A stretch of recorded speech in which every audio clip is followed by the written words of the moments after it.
Hello everyone, welcome to my channel. Last video के अंदर हमने अर्थमेटिक ऑपरेटर्स के बारे में पढ़ा, यानी कि अर्थमेटिक ऑपरेटर्स किस तरीके से नंबर्स के ऊपर और स्ट्रिंग के ऊपर अप्लाई होते हैं। इस वीडियो के अंदर हम रिलेशनल ऑपरेटर्स करेंगे और लॉजिकल ऑपरेटर। टाइम बचा तो बिटवाइज भी करेंगे। सबसे पहले आते हैं रिलेशनल ऑपरेटर्स के ऊपर। देखो, रिलेशनल ऑपरेटर नाम से पता चल रहा है रिलेशन, यानी कि एक ऐसे ऑपरेटर जो दो एक्सप्रेशंस के बीच में रिलेशन बताएंगे कि क्या वो एक पर्टिकुलर एक्सप्रेशन ग्रेटर देन है, लेस देन है, इक्वल टू है या फिर नॉट इक्वल टू है। तो उसी को हम कहते हैं रिलेशनल ऑपरेटर्स, यानी कि ऐसे operators which is use to compare to expression. अब ये हमें रिजल्ट ट्रू और फॉल्स में देते हैं। ट्रू और फॉल्स मैंने बताया था जब मैंने डेटा टाइप्स बताया था कि ट्रू और फॉल्स बुलियन डेटा टाइप के हैं, यानी कि इसको मैं कह सकती हूँ कि रिलेशनल ऑपरेटर हमें रिजल्ट किस तरीके से देते हैं, बुलियन फॉर्म के अंदर। उसके बाद हमारे पास आता है in solving an expression arithmetic operators are giving higher precedence than relational operators। इसका मतलब जब हम कोई एक्सप्रेशन सॉल्व कर रहे हैं और उस एक्सप्रेशन को सॉल्व करते वक्त हमारे पास अर्थमेटिक ऑपरेटर्स भी हैं और साथ साथ में रिलेशनल ऑपरेटर्स भी हैं। पहले ये जान लो रिलेशनल ऑपरेटर्स कौन कौन से हैं। देखो, ये जो दिख रहे हैं इक्वल टू, ये डबल इक्वल टू का साइन होता है कि क्या ये दोनों नंबर्स इक्वल हैं या फिर क्या ये दोनों एक्सप्रेशन इक्वल हैं। तो वो वाले इक्वल को पाइथन के अंदर हम डबल इक्वल टू से शो करते हैं। फिर उसके बाद greater than, less than equal to, greater than equal to, और ये जो लास्ट वाला आपको दिख रहा है ये वाला है हमारे पास नॉट इक्वल टू का। तो ये वाले एक्सप्रेशन भी अगर हमारे पास दिए हुए हैं, मतलब ये वाले ऑपरेटर्स भी अगर हमारे पास दिए हुए हैं एक्सप्रेशन के अंदर, और अर्थमेटिक भी दिए हुए हैं, तो आप सबसे पहले किसको सॉल्व करोगे, अर्थमेटिक ऑपरेटर्स को सॉल्व करोगे और फिर उसके बाद आप इन ऑपरेटर्स को लगाओगे। अब हम करते हैं कुछ एग्जाम्पल रिलेशनल ऑपरेटर्स के। सबसे पहले नंबर्स के ऊपर करेंगे और फिर स्ट्रिंग के ऊपर करेंगे। देखो, नंबर्स के ऊपर जैसे कि 23 इज लेस देन 25, क्या ये ट्रू है स्टेटमेंट? यस, ये ट्रू है, तो इसका रिजल्ट क्या आया, ट्रू आया। तो ये था हमारे पास लेस देन। ऐसे ही अगर मैं बोल रही हूँ नॉट इक्वल टू का कि 23 इज नॉट इक्वल टू 25, क्या ये स्टेटमेंट ट्रू है? जी हाँ, ये ट्रू है, तो इसने आंसर हमें ट्रू दिया। इसी तरीके से अगर मैं बोलती हूँ कि 23.0 क्या इक्वल टू है 23 के, तो इसने मुझे रिजल्ट ट्रू दिया। तो ये वाला डबल इक्वल टू का आई होप इस वाले एग्जांपल से समझ आ गया होगा। नहीं तो फिर ऐसे समझो कि 56 इक्वल टू है क्या 56 के? यस है। क्या 65 इक्वल टू है 56 के? नहीं है, फॉल्स।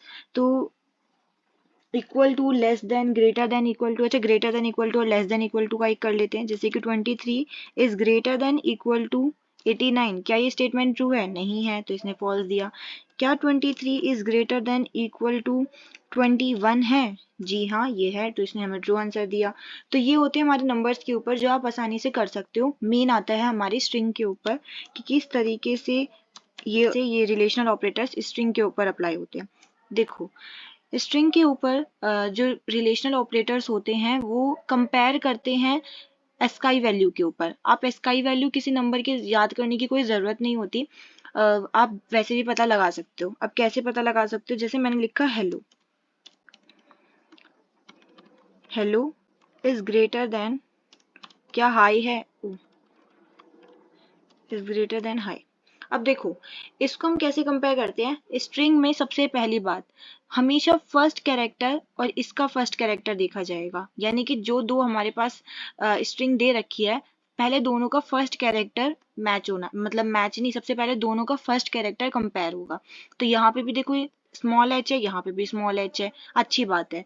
अगर यहाँ पे होता कैपिटल एच और अगर यहाँ पे होता स्मॉल एच, तो एक बात यहाँ पे जैसे मैं कैपिटल एच कर देती हूँ, अब यहाँ पे कैपिटल एच है, यहाँ पे स्मॉल एच है, तो हमेशा याद रखना कि जो हमारे कैपिटल लेटर्स होते हैं उनकी एस्काई वैल्यू कम होती है, यानी कि कैपिटल लेटर्स छोटे हैं और स्मॉल लेटर्स बड़े हैं। रिवर्स हो गया, ठीक है, उल्टा है। यहाँ पे मैं लिख देती हूँ कि capital letters have less ASCII value. तो इसका मतलब ये वाली स्टेटमेंट तो फॉल्स हो गई, क्योंकि एच तो एच जो एक जो कैपिटल एच है इसकी एस्काई वैल्यू तो कम है, इसकी एस्काई वैल्यू कम है, और जो हमारे स्मॉल एच है उसकी एस्काई वैल्यू ज़्यादा है, तो इसका मतलब ये जो स्टेटमेंट है ये फॉल्स होगी। तो अगर मैं इसको एंटर प्रेस करूंगी तो इसने हमें रिजल्ट क्या दिया, फॉल्स। अब मैं यहाँ पे जो हमने पहले एग्जाम्पल लिया था वही ले लेते हैं कि hello is greater then high. अब देखो, सबसे पहले इसने अपना फर्स्ट कैरेक्टर मैच किया, तो दोनों ही स्मॉल हैं और दोनों ही सेम है, ठीक है। उसके बाद सेकंड लेटर पे गए ये लोग, ई, इसमें यहाँ पे ई लिखा हुआ है और यहाँ पे लिखा हुआ है आई, और दोनों ही स्मॉल है। सबसे पहले स्ट्रिंग में मैच किया जाता है क्या स्मॉल है या कैपिटल है। अगर स्मॉल है या कैपिटल है तो उसके हिसाब से पता लगा लिया जाता है कौन सा बड़ा है कौन सा छोटा है। अब देखो यहाँ पे तो दोनों ही स्मॉल है, यानी कि स्मॉल कैपिटल की तो कोई बात ही नहीं है। अब बात आती है कि इन दोनों में से बड़ा कौन सा है। देखो आप नॉर्मल ABCDEFGH जैसे नॉर्मल काउंटिंग करते हो ना, तो उसी तरीके से काउंटिंग यहाँ पे भी होगी। बाद में कौन आता है, आई आता है, तो इसका मतलब आई आपका बड़ा है। ए की वैल्यू 1 होती है, बी की वैल्यू 2 होती है, सी की 3 होती है। इसी तरीके से ई की वैल्यू जो है वो कम है, ई छोटा है, और आई की वैल्यू क्या है, ज्यादा है।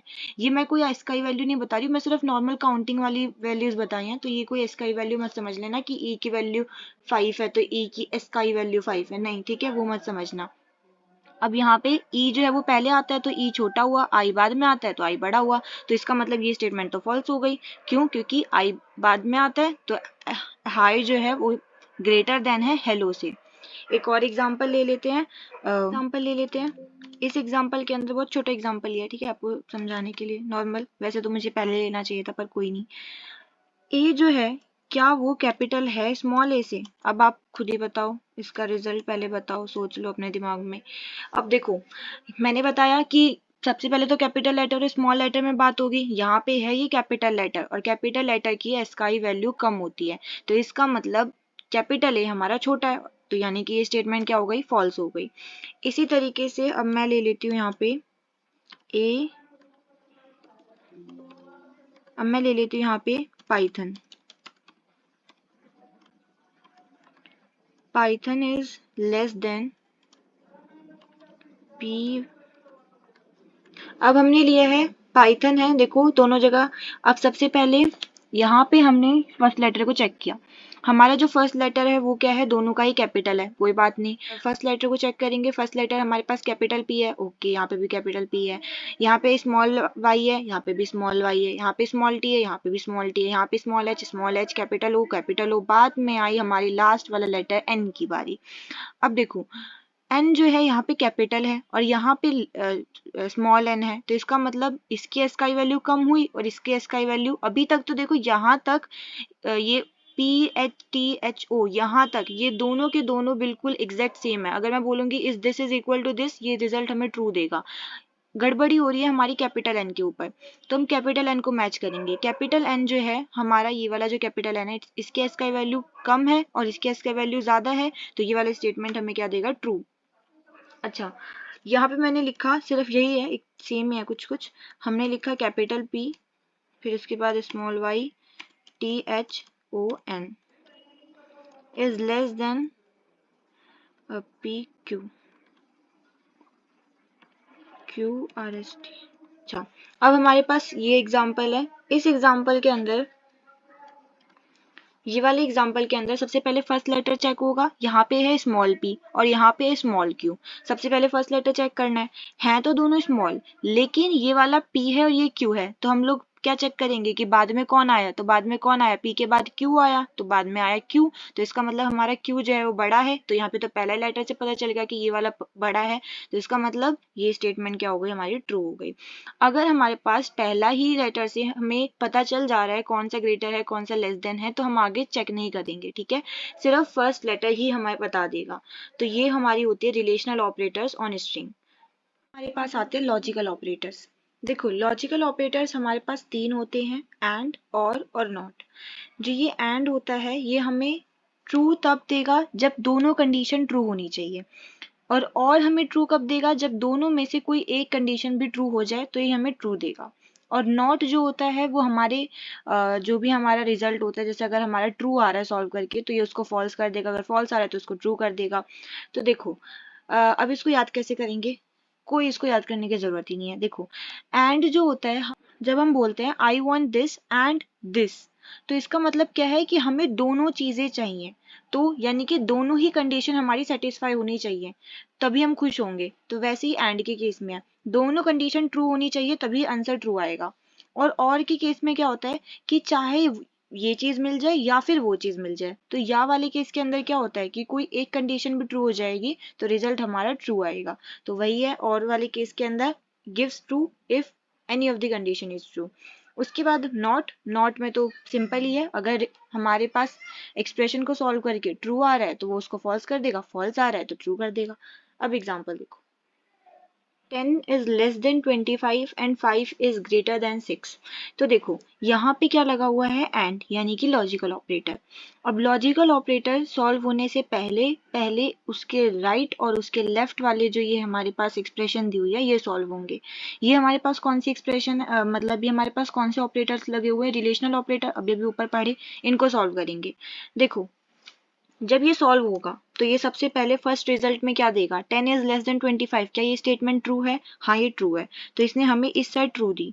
अब एक बात याद रखना कि एंड में ये फर्स्ट स्टेटमेंट सबसे पहले सॉल्व करेगा, फर्स्ट एक्सप्रेशन सबसे पहले सॉल्व करेगा। अगर वो एक्सप्रेशन ट्रू आ रही है तभी वो सेकेंड एक्सप्रेशन के पास जाता है। बाई चांस ऐसा क्वेश्चन होता है जिसके अंदर फर्स्ट स्टेटमेंट जो है वो हमारी फॉल्स होती तो वो सेकंड के पास जाता ही नहीं, वो चेक भी नहीं करता। ठीक है, तो ये बात इंपॉर्टेंट है, एक एग्जांपल के थ्रू मैं समझाऊंगी कि किस तरीके से ये इंपॉर्टेंट आ रही है।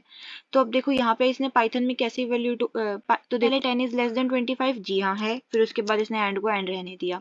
क्या 5 इज ग्रेटर देन 6 है? तो नहीं, ये तो नहीं है, तो ये लिखेगा फॉल्स। अब इसका रिजल्ट क्या आना चाहिए, ट्रू एंड फॉल्स, दोनों स्टेटमेंट ट्रू होनी चाहिए ना एंड के लिए, तो इसका रिजल्ट क्या आएगा, फॉल्स। अब हमारा रिजल्ट आ गया फॉल्स। एक और एग्जांपल देखते हैं जिसके अंदर सेम यही है कि 10 is less than 25 and 5 is greater then 6। क्या ये स्टेटमेंट ट्रू होगी? तो देखो ये आउटपुट में क्या देगा, फर्स्ट वाला तो ट्रू है, 10 is less than 25, oh sorry यहाँ पे एंड नहीं, यहाँ पे और है, 10 इज लेस देन 25, तो यहाँ ट्रू, ट्रू और फॉल्स। तो और में बताया था कि और में अगर कोई एक कंडीशन भी ट्रू होती है तो रिजल्ट क्या आता है, ट्रू। तो इसका रिजल्ट हमारे पास आ गया ट्रू।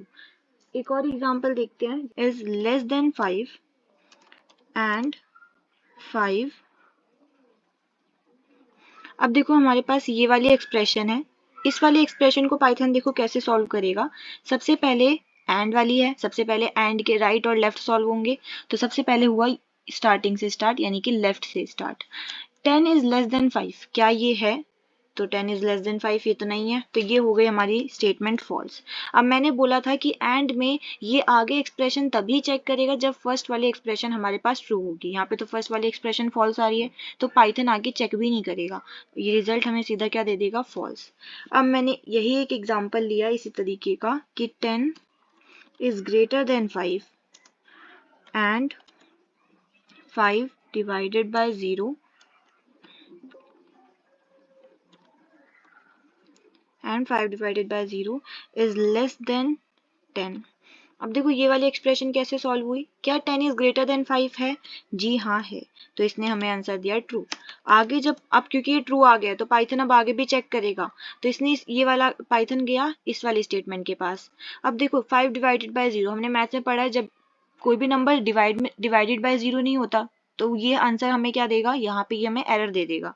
तो इसने इस साइड हमें एरर शो किया, तो अब हमें ये क्या आंसर देगा, ये हमें देगा एरर कि आपने यहाँ पे जो है गलती करी है, डिवीजन बाय 0 का एरर आपके पास आ रहा है। ठीक है, तो सेम देखो दोनों ही सेम थे, यहाँ पे भी एरर तो एरर ही होता है। हो सकता है आप ऐसा सोचते हो कि एरर तो एरर ही होता है, ये चीज हमने यहाँ भी लिखी थी, अरे ये चीज हमने यहाँ भी लिखी थी, यहाँ तो एरर नहीं आया, लेकिन यहाँ पे एरर क्यों आया? तो यहाँ पे एरर इसीलिए आया क्योंकि फर्स्ट वाली स्टेटमेंट ट्रू थी, इसलिए पाइथन ने आगे चेक कर लिया। यहाँ पे पाइथन ने चेक भी नहीं किया था, अगर कोई एरर है नहीं है हमें कोई फर्क नहीं पड़ता, हमने देखा यहाँ पे फॉल्स है, हमने आगे चेक भी नहीं किया। ठीक है, तो ये चीज थी। एक और एग्जाम्पल ले लेते हैं, और का ले लेते हैं, 10 इज ग्रेटर देन 5 और 5 divided by 0 is less then 10। यहाँ पे हम ब्रैकेट्स लगा देते हैं यानी कि पैरेंथेसिस। अब देखो पाइथन ये कैसे सॉल्व करेगा। सबसे पहले हमने देखा 10 इज ग्रेटर देन 5, क्या 10 ग्रेटर देन 5 है? जी हाँ है, तो इसने हमें रिजल्ट दिया ट्रू। फिर उसके बाद और तो और ही रहने दिया, फिर उसने यहाँ पे ही चेक किया क्योंकि और वाली स्टेटमेंट, अच्छा एक और चीज मैं बताती हूँ, जिस तरीके से एंड के अंदर सेकेंड वाली एक्सप्रेशन पे तभी जाता है पाइथन जब फर्स्ट वाली एक्सप्रेशन ट्रू होती है, उसी तरीके से और के अंदर, क्योंकि और में हमें क्या चाहिए होता है, कोई एक भी कंडीशन सेटिस्फाई कर जाए, हमें ट्रू आंसर ट्रू ही देना है। तो इसका मतलब और के अंदर भी अगर फर्स्ट वाली स्टेटमेंट ट्रू है तो पाइथन इस वाली स्टेटमेंट को चेक नहीं करेगा। हालांकि इस वाली स्टेटमेंट में भी सेम एरर है, 0 डिवीजन एरर का, लेकिन पाइथन चेक भी नहीं करेगा, पाइथन ने देखा ट्रू और समथिंग, अब चाहे समथिंग कुछ भी हो, इसका रिजल्ट क्या आएगा हमारे पास ट्रू। वहीं अगर मैं लिख देती कि 10 इज लेस देन 5 और 5 divided by 0 is less then 10, अब पाइथन इसमें कैसे चेक करता, पाइथन ने सबसे पहले देखा ये तो आंसर फॉल्स है, इधर तो फॉल्स आ रहा है, तो पाइथन जाएगा अब नेक्स्ट वाली स्टेटमेंट के पास, नेक्स्ट वाली स्टेटमेंट में देखा यहाँ तो एरर है, तो ये भी हमें क्या रिजल्ट शो करेगा, एरर। आई होप ये चीज समझ आई होगी कि पाइथन एंड और के केस के अंदर कब वो सेकेंड स्टेटमेंट के अंदर जाएगा। ये चीज कोई कॉम्प्लेक्स नहीं है, काफी ईजी है कि कैसे क्या पाइथन चेक कर रहा है, बाकी जब सॉल्व करोगे खुद तो काफी आसान लगेगा। साथ है नॉट का एग्जाम्पल। देखो नॉट सिर्फ रिवर्स कर देता है, जैसे कि मैंने यहाँ पे किया हुआ है कि नॉट ट्रू, अगर ट्रू है तो फॉल्स हो जाएगा और अगर फॉल्स है तो ट्रू हो जाएगा। अब जैसे एक कंडीशन लेते हैं कि नॉट 10 इज इक्वल टू 8। देखो पहले ये कंडीशन सॉल्व होगी कि क्या 10 8 के इक्वल है, तो इसने हमें रिजल्ट क्या देना है कि 10 तो 8 के इक्वल नहीं है, तो ये हमें रिजल्ट देता फॉल्स। अब फॉल्स के आगे क्या लगा हुआ है, नॉट, तो नॉट फॉल्स क्या हो जाएगा, ट्रू, तो ये कंडीशन ट्रू हो गई। इसी तरीके से मैंने एक और एग्जांपल लिया कि यहाँ पे पहले हैशटैग, ये सॉल्व क्या होगा, ट्रू, ये सॉल्व क्या होगा, ट्रू, तो 39 is greater then 9, 34 is greater then 9, condition true है, तो नॉट ट्रू क्या हो जाएगा, फॉल्स, तो इसने हमें रिजल्ट दिया फॉल्स। नॉट काफी इजी है, बस इतना ही था नॉट। अब हम देखते हैं, अब हम टेबल समझ लेते हैं कि किस तरीके से ये टेबल जो है वो हमें रिजल्ट शो कर रहा है। देखो एंड के केस के अंदर अगर दोनों कंडीशन जीरो, मतलब अगर दोनों हमारे जो इनपुट्स हैं वो जीरो हैं, तो आउटपुट में हमारा क्या आएगा, जीरो। एंड अगर हम ऑपरेटर लगा रहे हैं तब, अगर एक जीरो है और एक वन है तब आएगा जीरो, अगर वन है जीरो है तो भी जीरो आएगा, अगर दोनों वन है तभी वन आएगा। आप इसको इस तरीके से समझ सकते हो कि अगर जीरो समझ लो फॉल्स है और अगर वन ट्रू है तो फॉल्स और फॉल्स क्या होता है, एंड के केस के अंदर फॉल्स होता है। इसी तरीके से ट्रू और ट्रू क्या होता है, ट्रू होता है। ऐसे ही और के केस के अंदर है, और के केस के अंदर कोई एक भी अगर वन होगा तो उसका आउटपुट क्या आएगा, वन। यहाँ पे दोनों जीरो हैं तो आउटपुट जीरो, और सभी के केस के अंदर कोई एक एटलीस्ट एक वन है तो इसका मतलब आउटपुट में वन आएगा। नॉट हमारा सिर्फ रिवर्स करता है, तो जीरो का वन हो जाएगा और वन का जीरो।